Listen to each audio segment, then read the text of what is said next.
Nadakpan na ginamo imong anak, ma'am. Mayrang nadakpan na siya, sir, ay. Badlungon ka, sir, pangawat og manok. Nagdaghan-daghan na manok na kawat ng bata ba? Sir, nganong na may portahan niya sa likod niya, sir? Gibutangan ang portahan niya, ma'am, kay diha siya mangihi, malibang. Pero dili man ka mabalaka, ma'am, kay habog kay na, ma'am. Pangpang na diha. Ug naman kay siya plano mo takas, patay siya da, pulti ng habuga. Habog kay Rickman? Habog kay na diha, ma'am, eh.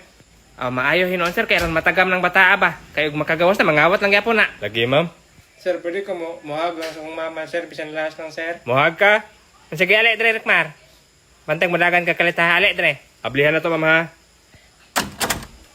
Yan, maginahinay, naguro ko, sir. Ikaw na'y bahala ng anak na ko na, sir. Sige, ma'am, ako na bahala na eh. Maglupad ra ka pa uli, ma. Maglupad ra, nagdala mong huglana. Haman ang lana. Ano lagi akong lana? Hala, sir, gikuha akong lana, sir. Hala, kabuang!